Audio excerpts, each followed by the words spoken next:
Hello students, कैसे हैं आप सभी। लास्ट वीडियो में और लास्ट टॉपिक में हम लोगों ने डिस्कस किया था कि किस तरह से कॉन्स्टिट्यूशन या संविधान किसी भी कंट्री के लिए कितना इम्पोर्टेंट है। और जब कॉन्स्टिट्यूशन को, संविधान को लिखा जाता है तो उन सभी चीज़ों का, सभी बातों का ध्यान रखा जाता है जो उस कंट्री के सिटीजन्स के लिए नेसेसरी हैं और उनके लिए जो रिक्वायर्ड हैं। संविधान में जब रूल्स लॉज लिखे जाते हैं, उनको उसमें इंक्लूड किया जाता है, तो जो भी कॉन्स्टिट्यूएंट असेंबली होती है, संविधान को लिखने वाली जो कमेटी होती है, वो इस बात का ध्यान रखती है। और कभी कभी वो पब्लिक से और जो नेशनल लीडर्स हैं उनसे सजेशन भी लेते हैं कि आखिर हमें इस कॉन्स्टिट्यूशन में, संविधान में किन किन चीज़ों को इंक्लूड करना है। तो मोस्टली ये चांसेस रहते हैं कि उस कंट्री की जो भी डाइवर्सिटी है, वहाँ की जो विभिन्नता है, लैंग्वेज के बेसिस पर जो डिफरेंसेस हैं, कास्ट बेसिस पर डिफरेंसेस हो सकते हैं, रिलीजन बेस्ड डिफरेंसेस हो सकते हैं, जेंडर बेस, और जितनी भी उस तरह की चीज़ें हो सकती हैं जिनको लेकर के समाज में बहुत पहले से विरोधाभास रहा है, आपस में कुछ डिस्प्यूट रहे हैं, कॉन्फ्लिक्ट रहे हैं, या किसी वजह से कोई ऐसा वर्ग है, ऐसी क्लास है जो ऑप्रेस्ड रही है, जिसको प्रताड़ित किया गया है, दबाया गया, पीड़ित किया गया। तो ऐसे लोगों को भी आने वाले दौर में समान अधिकार मिले, इक्वल राइट्स मिलें, और वो भी इक्वल पावर को यूटिलाइज कर सकें। तो कॉन्स्टिट्यूशन को कुछ इस तरीके से लिखना होता है कि सभी को इक्वल राइट्स और इक्वल फ्रीडम प्रोवाइड की जाए। तो इस क्रम में इन सभी चीज़ों का, खास करके जो हमारा पास्ट होता है, संविधान लिखने से पहले देश का जो पास्ट है, उसका जो इतिहास है, वो इस बात को डिसाइड करेगा। इतिहास के वो मूल्य, वो घटनाएं और वो सभी चीज़ें इस बात को डिसाइड करेंगे कि आखिर हमारा जो कॉन्स्टिट्यूशन है वो कैसा होगा। तो ये जो चैप्टर है कॉन्स्टिट्यूशनल डिज़ाइन, इसमें आप देखेंगे जो पेज नंबर, ये फर्स्ट है, जो 19, पेज नंबर 19 से स्टार्ट हो रहा है चैप्टर कॉन्स्टिट्यूशन डिज़ाइन। तो इसमें पहली जो हेडिंग है वहाँ पर देखिए, लेफ्ट हैंड साइड में नेल्सन मंडेला का ये पिक्चर बना हुआ है। और चैप्टर की स्टार्टिंग कर रहे हैं, democratic constitution in south Africa. South Africa के डेमोक्रेटिक कॉन्स्टिट्यूशन के फॉर्मेशन से इस चैप्टर को स्टार्ट किया जा रहा है। हालांकि आगे चल कर के इस पूरे चैप्टर में हमको इंडियन कॉन्स्टिट्यूशन और उसकी डिज़ाइनिंग पढ़नी है, उसके सभी इम्पोर्टेंट जो भी फैक्ट्स हैं और उसके जो वैल्यूज़ हैं उसको, उनको पढ़ना है। लेकिन चैप्टर की स्टार्टिंग आप देख रहे हैं कि साउथ अफ्रीकन कॉन्स्टिट्यूशन की फॉर्मेशन से ली जा रही है। साउथ अफ्रीका का जो कॉन्स्टिट्यूशन है वो किस तरह से बना, किन परिस्थितियों में बना, उससे उसको स्टार्ट किया जा रहा है। आप में से बहुत सारे स्टूडेंट्स को पहले से ये चीज़ शायद पता भी होगी, और बहुत सी फिल्मों में या किसी भी जगह पर, बुक्स में आपने देखा भी होगा कि नेल्सन मंडेला, जो कि इंडिया में महात्मा गांधी के बराबर जो क्रेडिट है वो साउथ अफ्रीका में और पूरे वर्ल्ड में रखते हैं। साउथ अफ्रीका को इंडिपेंडेंट कराने में, आज़ाद कराने में नेल्सन मंडेला की जो भूमिका है, उनका जो रोल है, वो ठीक बिल्कुल वैसा ही है जैसे कि इंडियन फ्रीडम स्ट्रगल में महात्मा गांधी का है। और इंडिया में हम लोग महात्मा गांधी जी को फादर ऑफ नेशन कॉल्ड करते हैं, बुलाते हैं, अपने इस देश का, भारत का राष्ट्रपिता कहा जाता है उनको।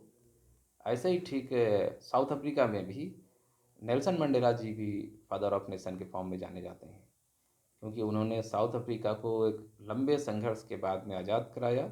और आज़ाद ही नहीं कराया, बल्कि आज़ादी के बाद वहाँ पर कॉन्स्टिट्यूशन के फॉर्मेशन में उनका बहुत ही मेन रोल था। और उसके बाद वो लंबे टाइम तक साउथ अफ्रीका के प्रेसिडेंट भी रहे थे। साउथ अफ्रीका के फर्स्ट प्रेसिडेंट भी वही बने थे। तो इन्हीं सब चीज़ों की वजह से वो पूरे वर्ल्ड में, पूरे दुनिया में एक आप कह सकते हो कि डेमोक्रेटिक लीडर और एक आइडियल लीडर और ग्रेट पर्सनालिटी के फॉर्म में भी जाने जाते हैं। और आपको पता होगा या नहीं पता है तो आप जान लीजिए, नेल्सन मंडेला जी महात्मा गांधी से इंस्पायर्ड थे।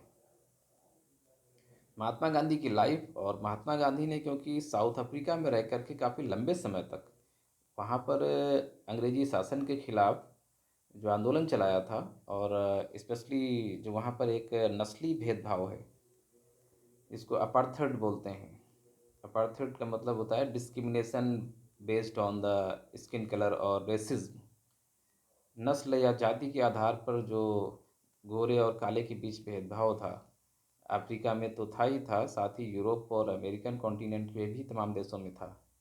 क्योंकि सभी जगहों पर यूरोपियन जो वाइट स्किन कलर्ड पीपल हैं, जितने भी यूरोपियन गोरे लोग हैं, वो पूरी दुनिया में फैल चुके थे। तो वो जहाँ जहाँ भी जा रहे थे, इस्टेब्लिश हो रहे थे, उनकी कॉलोनीज़ जहाँ बन रही थी, वहाँ उन्होंने वहाँ के जो नेटिव पीपल हैं, चाहे अमेरिका के नेटिव पीपल्स हों, इसके बाद चाहे वो साउथ अफ्रीका के जो निग्रोस काले वहाँ के अफ्रीकी मूल के लोग हों, या फिर इंडिया में आकर के इंडियन जो भी सिटीजन्स हैं, इन सभी के साथ में उन्होंने डिस्क्रिमिनेट किया, और उनके साथ वो सभी इल ट्रीटमेंट, वो सभी अत्याचार जो कर सकते थे अपने प्रॉफिट के लिए, अपने फ़ायदे के लिए, अपने डोमिनेशन को, अपने वर्चस्व को स्थापित करने के लिए, वो सभी ब्रिटिशर्स ने ही नहीं, यूरोप के जो भी मोस्ट ऑफ द कंट्रीज़ थे जिन्होंने पूरे वर्ल्ड में डिफरेंट कंट्रीज़ में अपनी कॉलोनीज़ बनाई थी, उपनिवेश बनाए थे, वो चाहे फ्रेंच हों, जर्मन हों, पोर्तुगीज़ हों, स्पेनिश हों, कोई भी हों,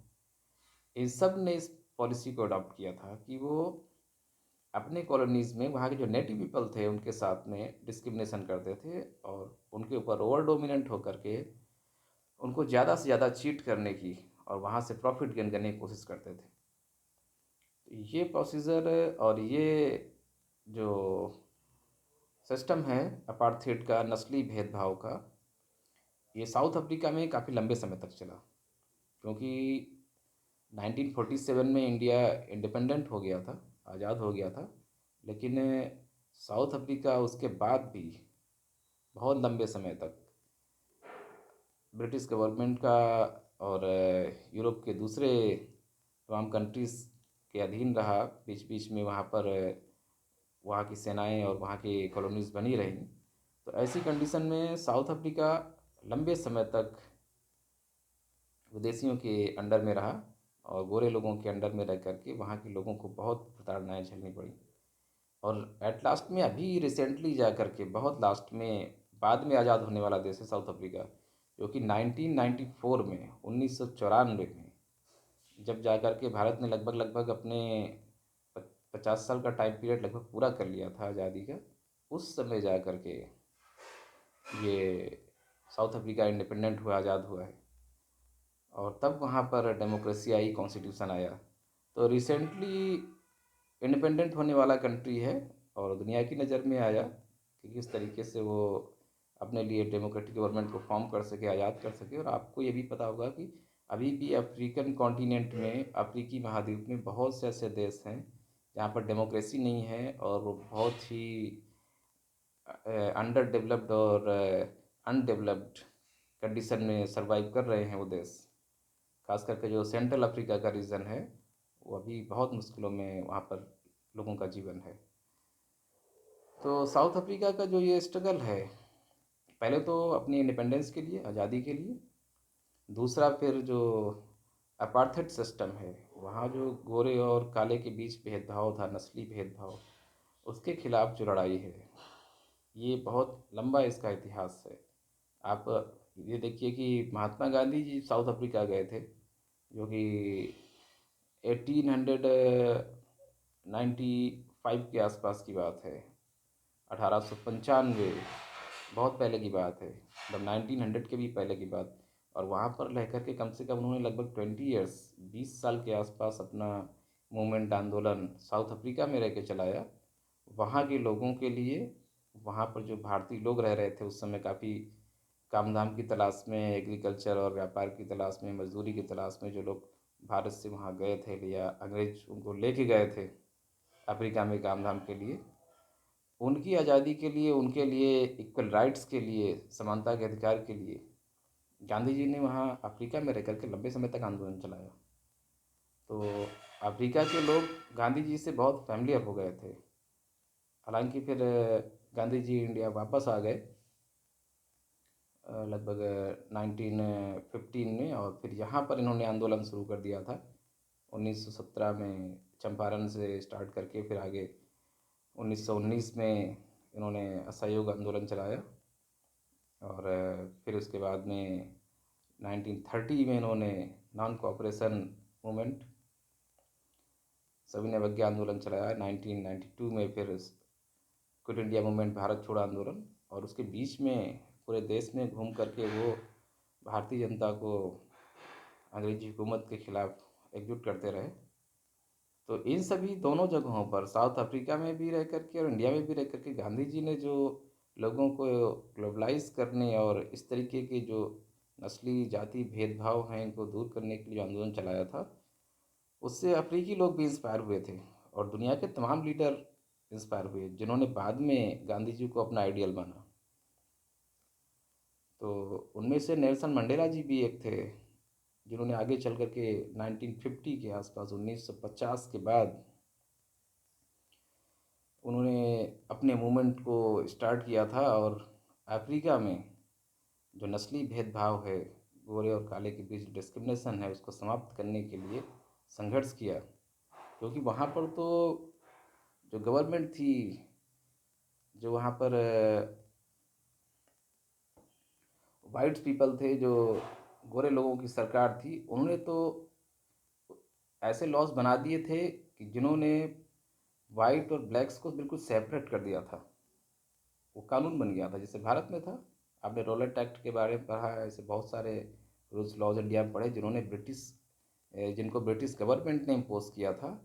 और उससे क्या होता था, वो लॉज और उससे जो लॉस था, उसके जो प्रोविजंस थे, वो केवल इंडियंस के लिए होते थे, ब्रिटिशर्स के लिए नहीं होते थे। रोलेट एक्ट के तहत जो लोग गिरफ्तार किए जाते थे बिना किसी कारण के, बिना किसी कोर्ट में सुनवाई कार्रवाई के, उनको जेल में डाल दिया जाता था। वो कानून केवल भारतीयों के ऊपर लागू होता था। अंग्रेजों के लिए या ब्रिटिश ऑफिसर्स के, ब्रिटिश सिटीजन जो इंडिया में थे उनके लिए नहीं था। उनको इस तरीके से गिरफ्तार नहीं किया जा सकता था। तो ये जो मनमाने कानून होते हैं, जिसमें किसी एक पक्ष को दबना पड़ता है, उसके ऊपर नियम लगा दिए जाते हैं, कानून बना दिए जाते हैं, वो परेशान होता है। और जबकि दूसरा पक्ष जो होता है वो बिल्कुल सेफ रहता है। ये जो डिस्क्रिमिनेशन हो जाता है, भेदभाव हो जाता है, पक्षपात हो जाता है, ये आगे चल करके बहुत हिंसक रूप ले लेता है। तमाम देशों में से घटनाएं अभी भी चल रही हैं, आप आए दिन सुनते हैं। यहाँ इसी पेज में देखिए, आप पेज नंबर 19 में जाइए और लेफ्ट हैंड साइड में ही देखिए, नीचे एक ये बना हुआ है, ये डेंजर का एक सिंबल दिख रहा है और इसके अंदर कुछ कंटेंट लिखा हुआ है। देखिए क्या लिखा हुआ है, natives, Indians and coloureds, if you enter these premises at night, you will be listed as missing. Armed guards shoot on sight. Savage dogs devour the corpse. You have been warned.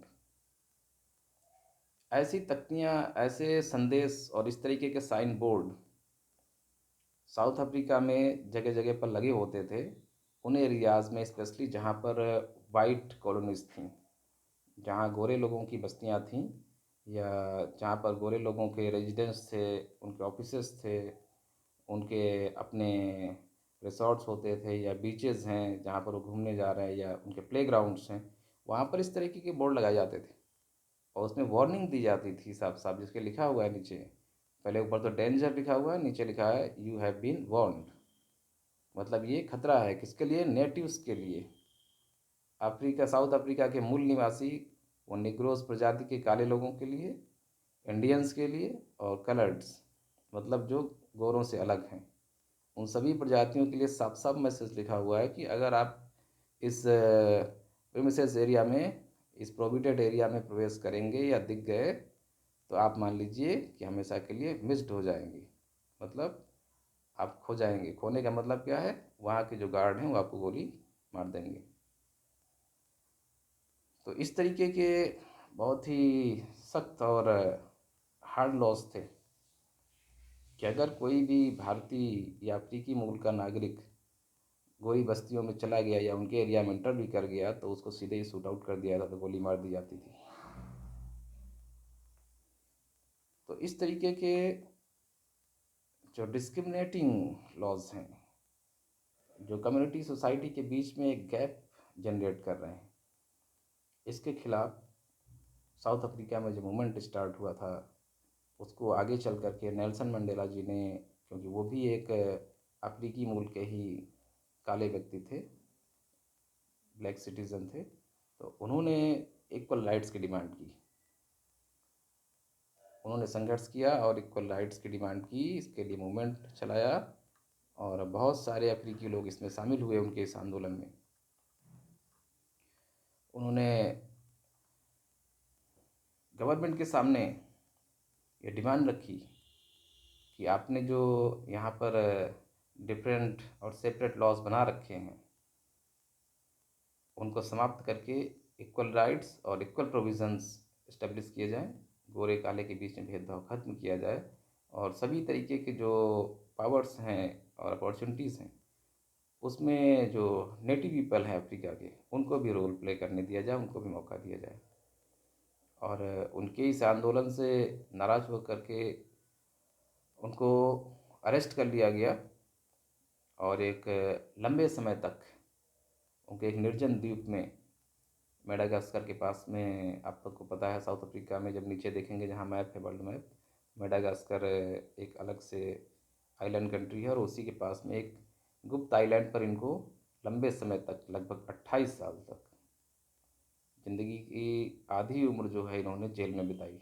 28 सालों तक इनको वहाँ पर कैद रखा गया, जिससे कि ये अफ्रीका में आकर के आंदोलन को न चला पाएँ। और इतने लंबे संघर्ष के दौरान इन्होंने वहीं से रह कर के मूवमेंट को धीरे धीरे आगे बढ़ाते रहे, प्रचार प्रसार के माध्यम से, पेपर्स के माध्यम से, लेटर्स के माध्यम से। और लास्ट में फिर 1994 में, 1994 में जब इनको वहाँ से रिहा किया गया, जेल से बाहर आई, तब तक इनका आंदोलन पूरी तरीके से सफल हो चुका था।